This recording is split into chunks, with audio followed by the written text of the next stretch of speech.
Benvinguts a aquesta primera sessió d'introducció a R. Durant unes quantes setmanes anirem explicant el funcionament de R, en particular d'un entorn de desenvolupament que es diu RStudio. Però abans de començar, m'agradaria explicar o justificar el motiu del per què a estadística farem servir el programa R. En aquest cas he considerat aquest article que trobareu imprès a l'adreça web, en el qual trobarem uns exemples d'empreses ben conegudes que fan servir el programa R i, per tant, d'alguna manera ens podem contestar la pregunta de per què ara és el moment per aprendre R, que és el títol d'aquest article. Si baixem una mica en tot l'article, que va explicant diferents aspectes, em vull centrar en aquests exemples. Podríem dir que les empreses que apareixen són empreses importants, Google, Ford, Twitter, etc. I aquests exemples en els quals podem dir si Google fa servir R per calcular el retorn de la inversió en campanyes de publicitat, doncs serà perquè R permet fer coses amb l'estadística molt interessants, o Ford també fa servir R per millorar el disseny dels seus vehicles, o Twitter fa servir R per monitoritzar l'experiència d'usuari, o el Servei Meteorològic dels Estats Units per predir inundacions severes, a l'Institut Rockefeller per desenvolupar models que simulen les finances dels plans públics de pensions, etc. D'alguna manera, en aquest article podem veure que R no és un entorn antic, ben al contrari, és un entorn de càlcul estadístic lliure, molt potent, que permet, de fet, fins i tot en el camp de la recerca, per la seva capacitat, la seva flexibilitat, imatges, etc. Aquest és l'entorn en el qual treballarem. El que farem a continuació és doncs, obrir l'editor RStudio i allà explicarem les diferents parts. Aquest és l'entorn de RStudio, on es pot observar clarament que tenim 4 parts diferenciades. De fet, la part inferior esquerra, que és aquesta, és la línia de comandes, és l'equivalent del MATLAB del Command Window, i de fet és on en aquesta primera sessió anirem veient les diferents comandes bàsiques. Avui, de fet, no parlarem de conceptes estadístics, sinó simplement de quina és la gestió de vectors, de com es fan diferents operacions. Però sí que podem veure altres entorns, com és aquest entorn on és l'entorn de l'script, dels fitxers. No en aquesta sessió, però en altres sessions podem veure com podem, de fet, escriure sobre aquest entorn i anar executant les comandes que tenim escrites. Això té molt de sentit per guardar documents, de fet, per generar codi, diferents algoritmes que volem reutilitzar. En aquest segon entorn, de fet, veurem les variables que anirem definint, els vectors que anirem definint, i de fet també hi ha un cert històric de comandes executades amb anterioritat. També això pot ser útil per recuperar alguna comanda anterior. I aquest últim entorn, el de la part inferior de la dreta, doncs de fet hi ha diferents finestres que ens permet gestió de fitxers, de fet càrrega de fitxers, el guardar el directori principal, i també tindrà molta utilitat en el sentit de que amb l'RStudio totes aquelles figures que es vagin generant una darrere d'una altra seran accessibles des d'aquesta zona. Repeteixo que en aquest primer vídeo d'introducció a R només treballarem sobre aquesta zona per veure quines són les comandes bàsiques des del punt de vista de generació de vectors, d'un simple gestió dels elements que intervenen a R, i com operarem matemàticament amb aquests vectors a diferents, com si fos una calculadora, podríem dir, gegant. Podem començar, de fet, definint un vector. Això ho farem escrivint el nom que donem a aquest vector. En aquest cas volem definir nom diguem com els resultats d'una tirada d'un dau, i l'assignació en aquest cas es fa amb aquesta fletxa cap a l'esquerra, que està conformada pel símbol de més petit i el menys, i si volem dir quins són els elements que formen aquest vector, ho farem amb la comanda C, perquè el que farem és concatenar una sèrie d'elements, obrim i tanquem parèntesis, i separats per comes escrivim aquests elements, com poden ser 2, 5, 1, 6, 5, 5, 4 i 1. Executem aquesta comanda i de fet podem observar dues coses. Una és que en l'entorn hem afegit el nom d'aquest vector, el dayroll, que de fet el que ens explica és que és un vector de 8 elements, on els elements són aquest 2, 5, 1, 6, 5, 5, 4, 1. De fet, aquí anirem veient quines són les variables que anem guardant. També podem veure els components de la variable, escrivint de nou el nom de la variable, i veiem que aquí els elements d'aquest vector estan mostrats. Si treballéssim amb la consola de R i no amb l'RStudio, clarament podem veure quina és aquesta variable definida, una manera de veure les variables definides en la consola és escrivint ls. I obrint tanquem parèntesis, apareix una llista amb el nom de les variables definides. Podem definir una nova variable basada en l'anterior, d'una manera senzilla, que podria ser new dayroll, és el nom que donem a aquesta nova variable, que sigui els valors de la variable anterior dividit per 2. En aquest cas, aquesta operació, tot i que en parlarem més endavant de totes les operacions que es poden fer amb vectors, el que estem fent és generant una nova variable, un nou vector, que ens apareix de nou en aquest entorn, també de 8 elements, perquè el que ha fet és element a element, ha dividit per 2 aquesta variable. Si ara de nou mostrem els elements definits, les variables definides en l'entorn, veiem que ara en tenim dues, que són la primera i la segona que hem fet. En el cas que ens interessés eliminar una variable definida i ho volem fer per línia de comandes, la manera d'eliminar només una és a través de rm, de remove, i escrivim entre parèntesis el nom de la variable que volem esborrar. Escrivint això, el que farà, com podeu veure, és eliminar aquesta variable. En aquesta part ja no es veu i, per tant, ara només tenim una variable definida, que és la primera, el dayroll. Si volguéssim eliminar-les totes les variables que hem definit, això s'hauria de fer a través de nou rm de remove, però hauríem de completar-ho en list igual a ls i tornem a obrir i tancar parèntesis. Escrivint això, evidentment només hem esborrat una, però si haguéssim definit 5 o 6, esborraria de memòria totes les variables que hem definit anteriorment.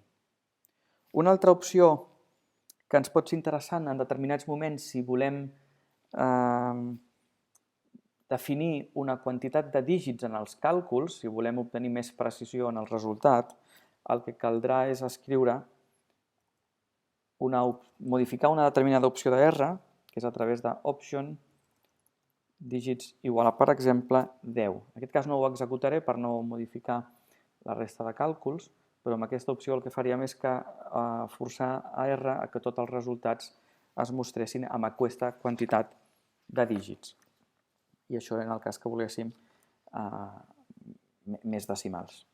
Esborraré aquesta comanda. Anem a parlar breument de les maneres d'obtenir ajuda de R.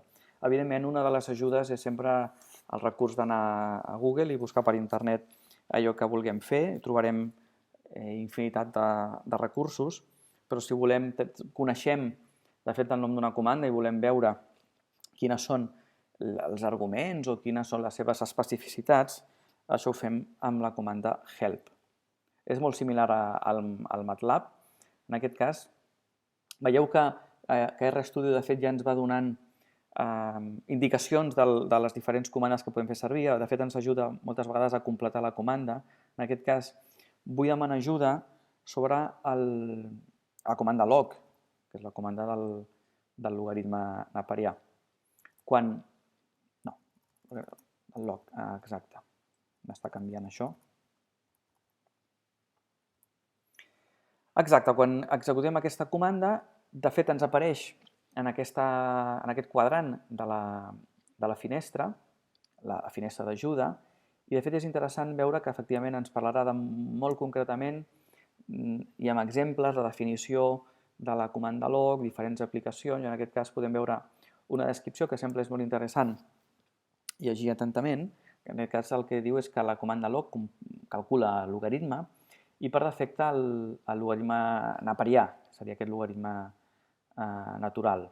Si volem calcular el logaritme en base 10, el decimal, hauríem d'escriure log 10 i, per exemple, el log 2 calcularia el logaritme binari.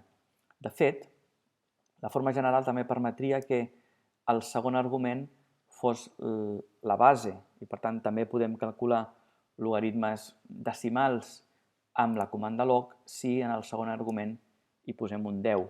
De la mateixa manera que podem calcular logaritmes binaris si amb la base hi posem el 2.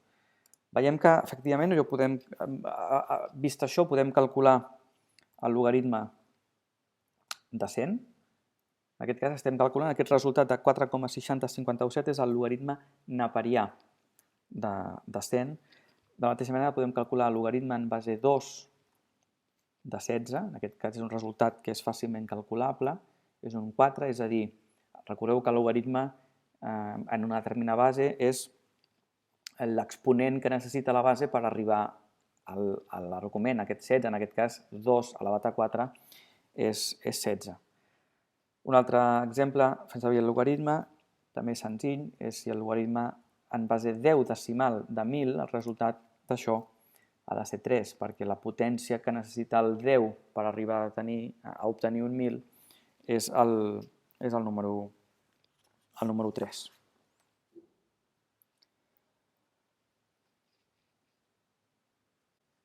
En el cas del càlcul matricial, de fet, en la definició de matrius, una alternativa que tindrem és la de definició primer del vector que contingui tots els elements de la matriu. Per exemple, anem a definir un vector A que tindrà els nombres enters de l'1 al 8, per tant generem aquest vector. I si volem definir amb aquests 8 elements una matriu de 2 files i 4 columnes, ho farem amb la comanda matrix. A aquesta matriu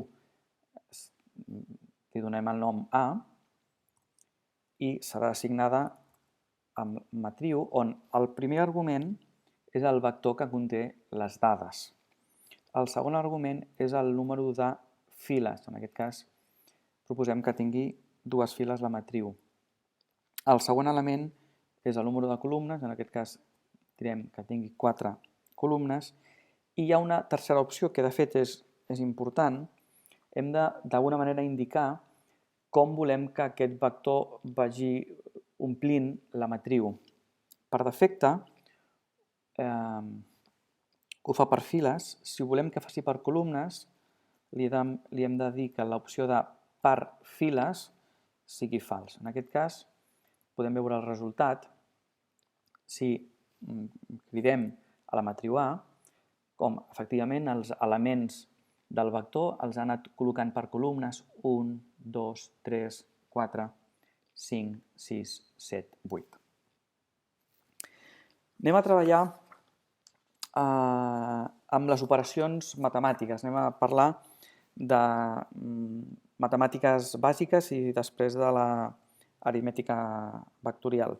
De fet, clarament, R permet fer tot tipus d'operacions matemàtiques i, a més, de la manera més natural possible. Si podem fer una suma, ho farem a través del més. Veiem el resultat 5. Si volem fer una divisió, doncs fem la barra. En aquest cas, observem que el resultat és decimal. En aquest cas sí que això representa una diferència respecte a Maple. Recordeu que en el programa Maple, el programa de càlcul simbòlic, el resultat sempre és exacte, a no ser que demanem una aproximació decimal. En aquest cas, 3 mitjos és exactament 1,5, però si treballéssim amb altres fraccions on el nombre de decimals fos superior, ens donaria una aproximació decimal i no tot el resultat. Les potències les farem, de fet, també com a Maple, amb el símbol de potència, en aquest cas això és 8, o amb el doble producte, 2 per 3, també ens genera la potència tercera del número 2. Podem fer també aquestes operacions, 4 al quadrat, menys 3 per 2. En aquest cas estem veient que, de fet, la jerarquia d'operacions es manté. Estem parlant que R, de fet, actua com una calculadora científica i si el que volem és modificar aquesta jerarquia, això ho farem a través dels parèntesis. En aquest cas, 56 menys 14 dividit per 6, el que volem és primer la diferència del numerador i després el resultat el dividirem per 6.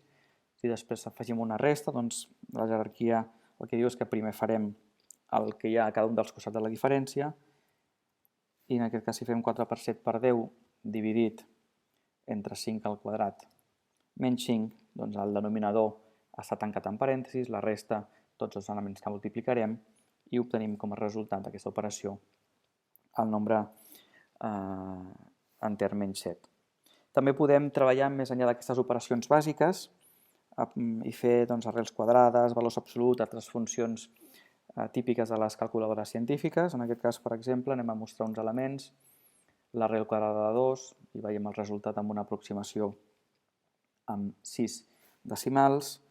El valor absolut l'escrivim amb la comanda abs, en aquest cas 2 menys 4, doncs donarà com a resultat el 2.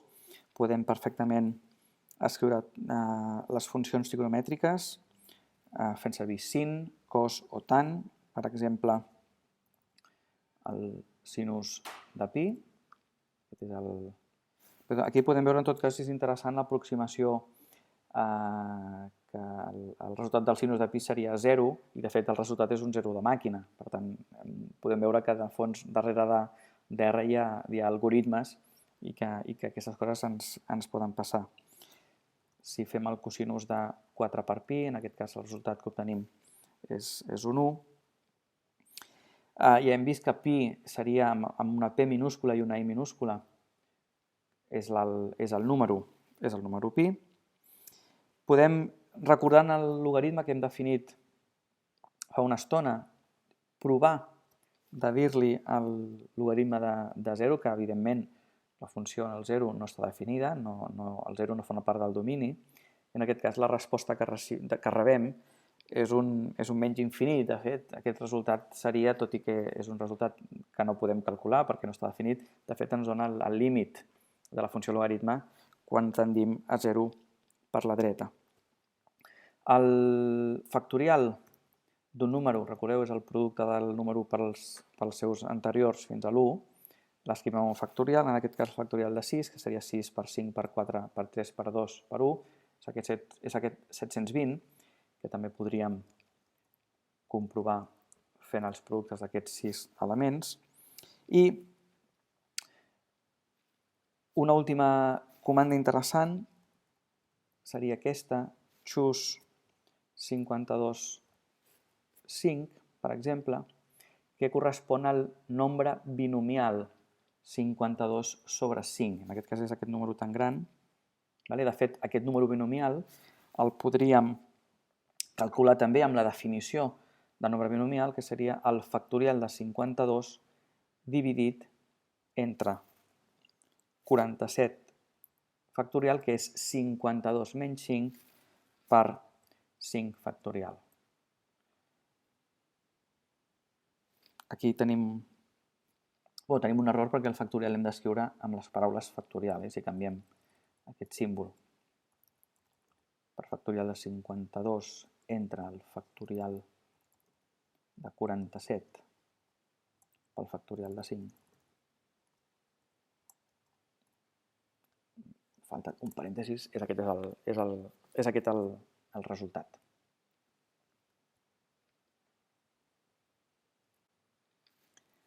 En relació a l'aritmètica vectorial, anem a veure de quina manera podem treballar amb vectors i matrius i algunes comandes interessants en relació a aquesta gestió de vectors i matrius.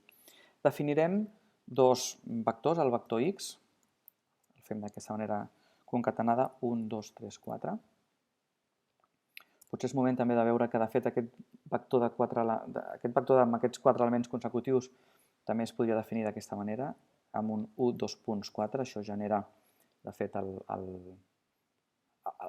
mateix vector, un vector format per aquests 4 elements, i definim el vector i, en aquest cas també ho farem d'aquesta segona manera, com els 4 números naturals entre el 5 i 8.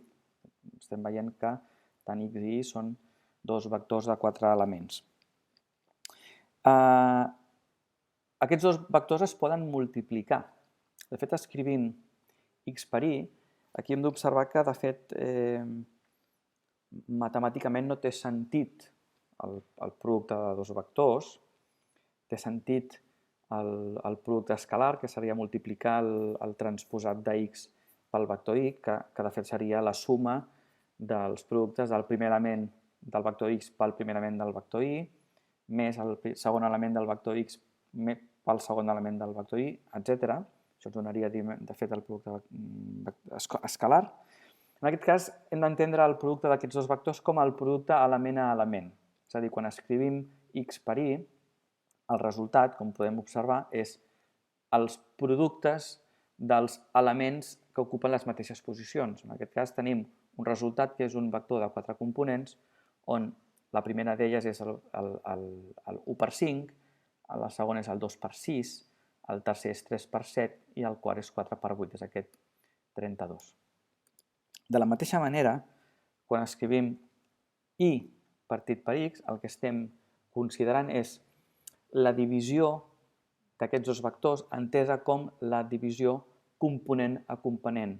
Y dividit per x és un nou vector que tindrà les mateixes components que el vector x i el vector y, on cada un dels seus elements, que seran 4, corresponen a la divisió entre els elements de y entre els elements de x. 5 partit per 1 és aquest 5, 6 partit per 2 és aquest 3, 7 partit per 3 és aquest 2,3 periòdic i el 8 partit per 4 que és aquest 2.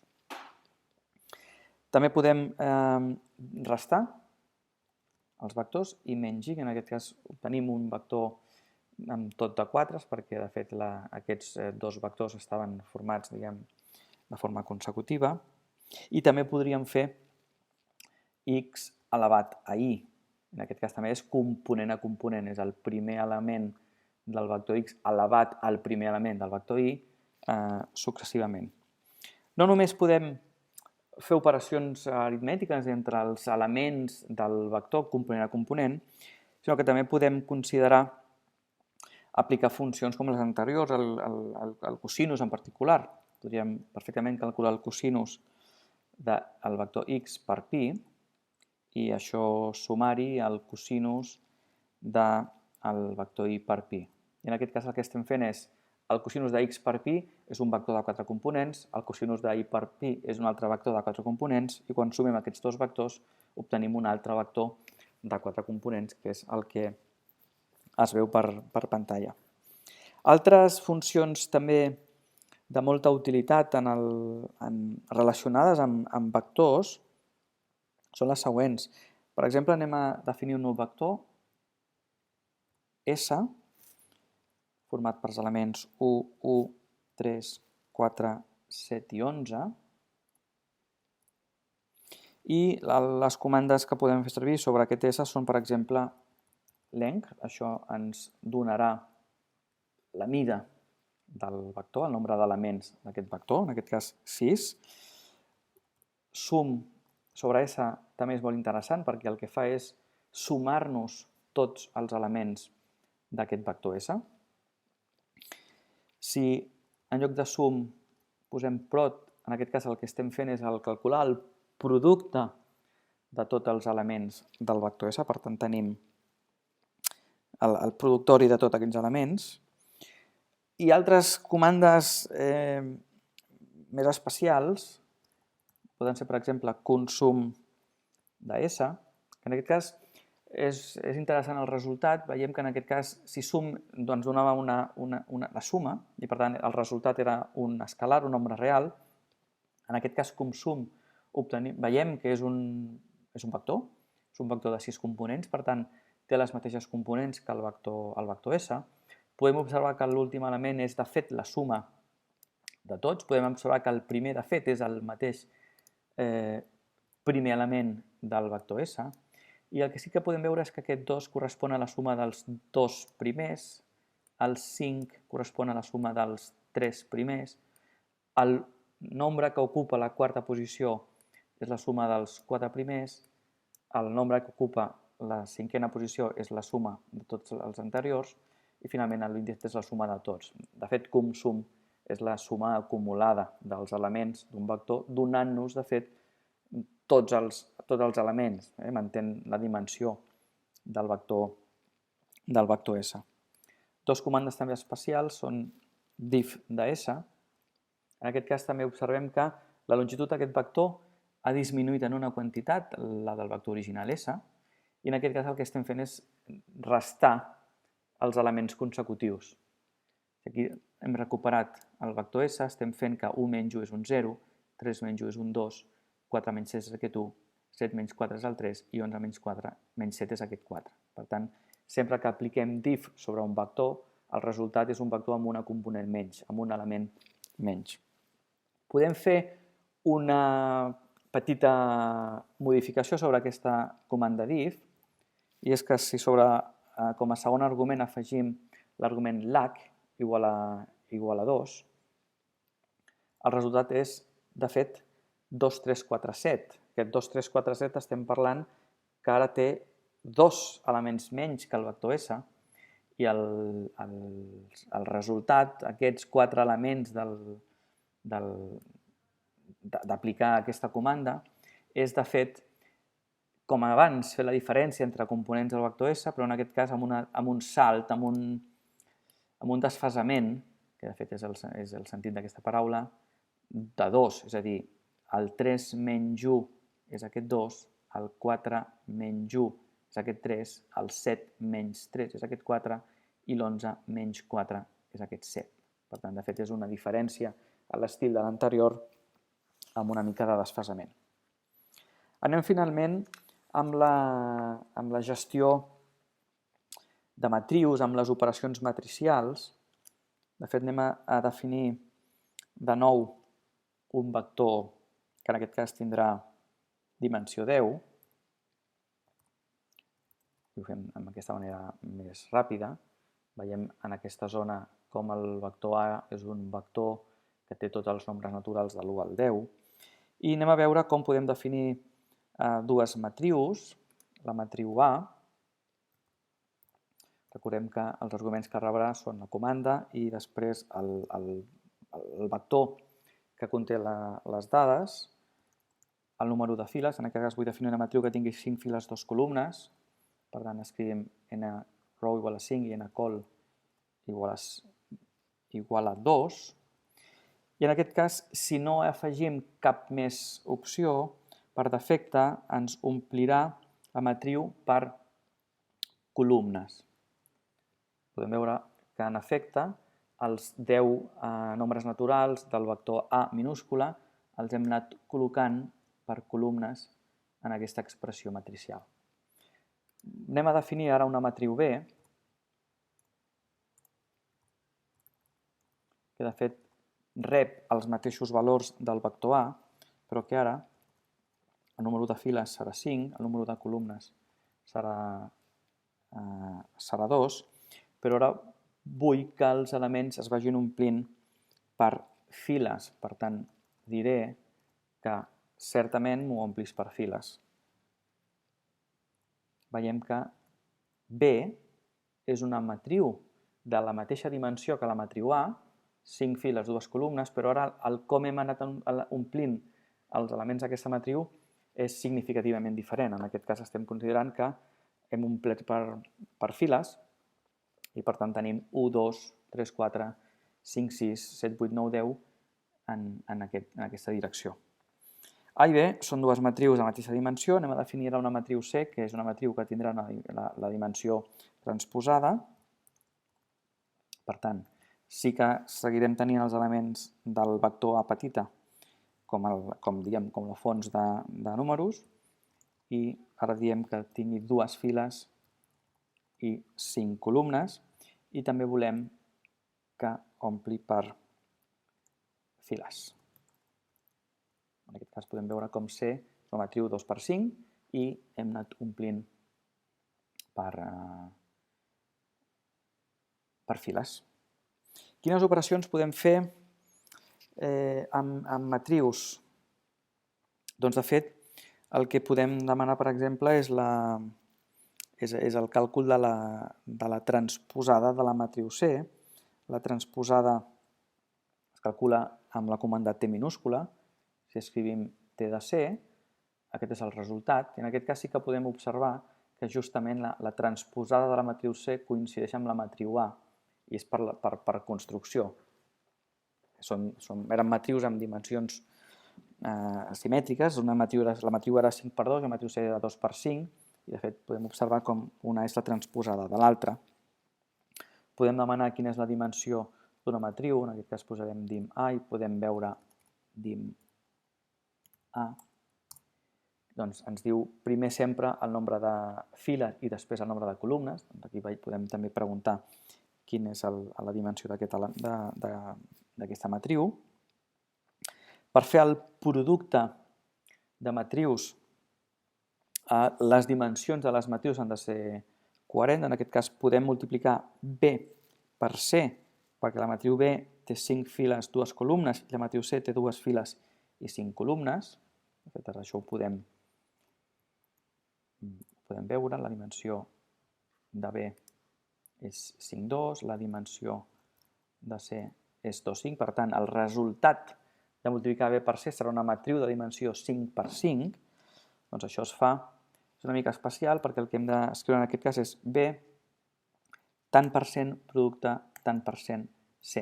En aquest cas el producte de matrius l'hem de posar amb aquesta notació, i el resultat és aquesta matriu, que com hem dit és una matriu 5x5, de 5 files i 5 columnes, on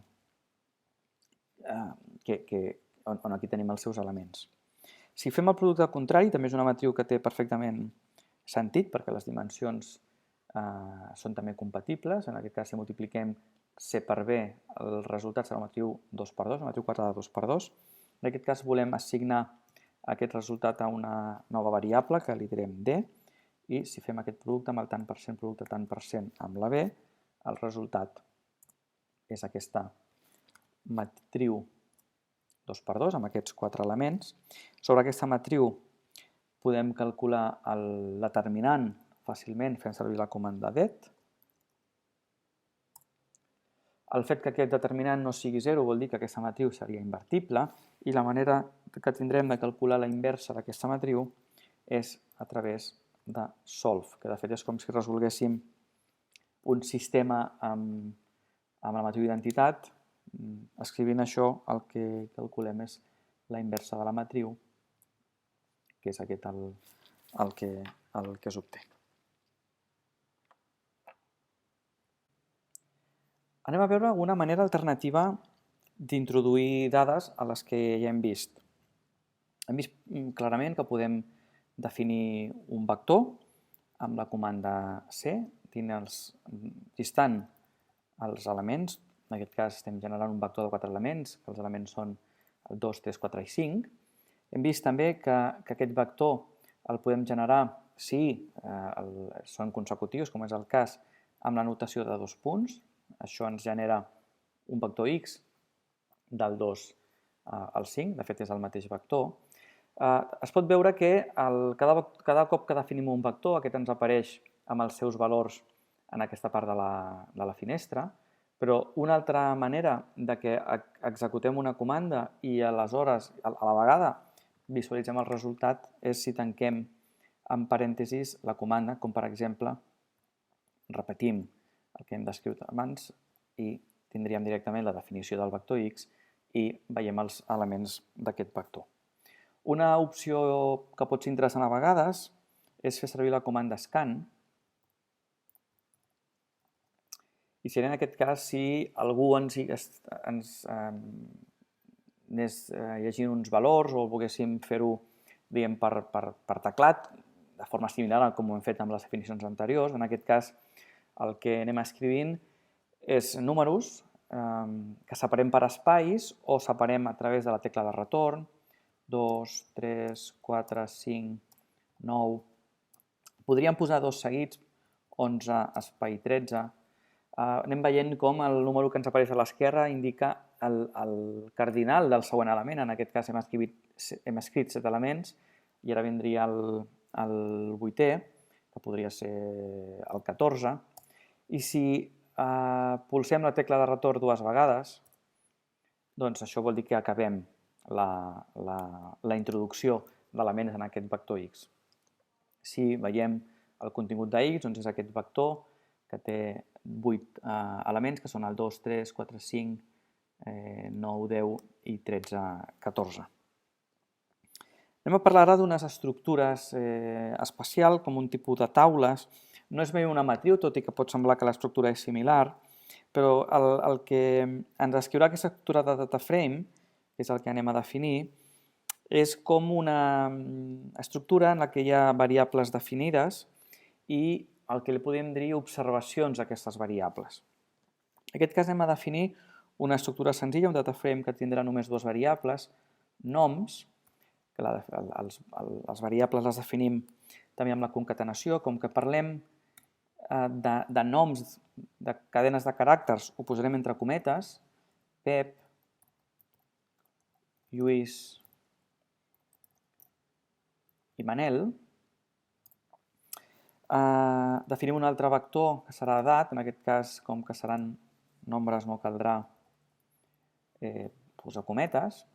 De fet, el que hem de fer és la generació de dos vectors. L'estructura li donarem el nom d'amics i es genera amb la comanda dataframe i llistant les variables noms i edat. En aquest cas podem veure, de fet podem escriure amics en la línia de comandes, veiem aquesta estructura on tenim 1, 2, 3, que són 3 observacions, tenim dues variables noms, edat, de fet l'estructura és una estructura de matriu, però no és una matriu.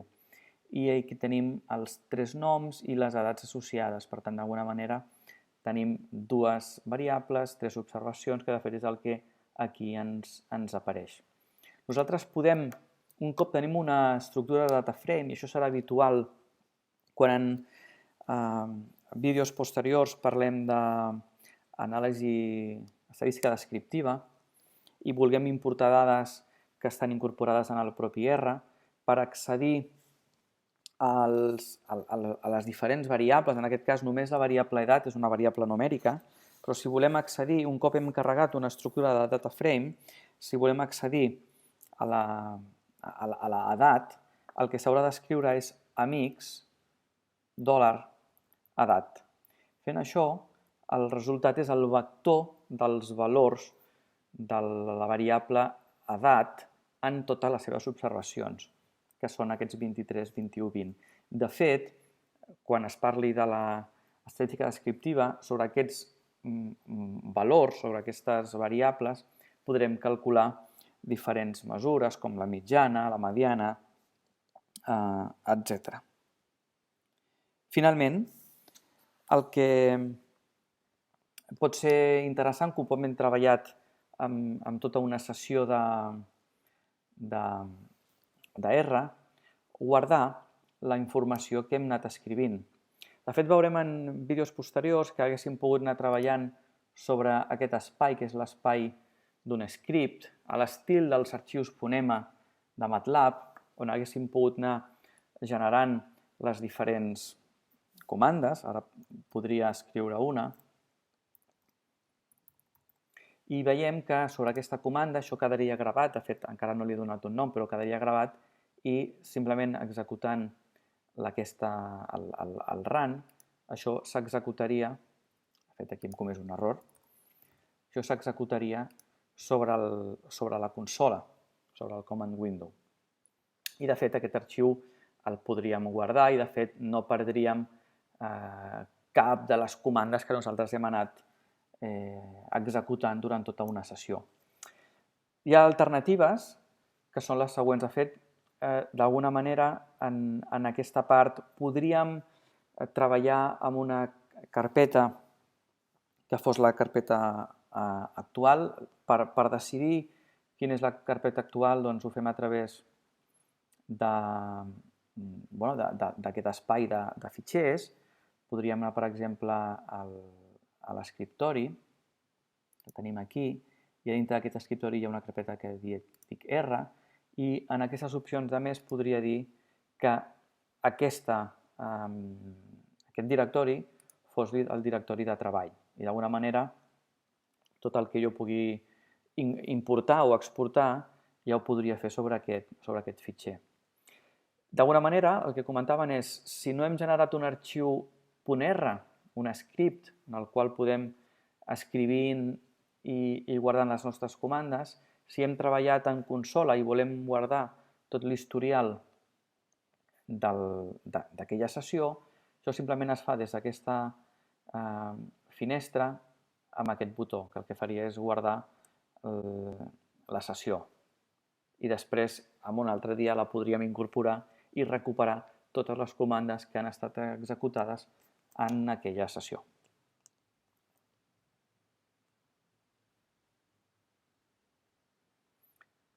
El que us proposo ara, un cop acabat el vídeo, és que feu els qüestionaris vinculats a aquesta sessió i que practiqueu amb les comandes que hem anat explicant.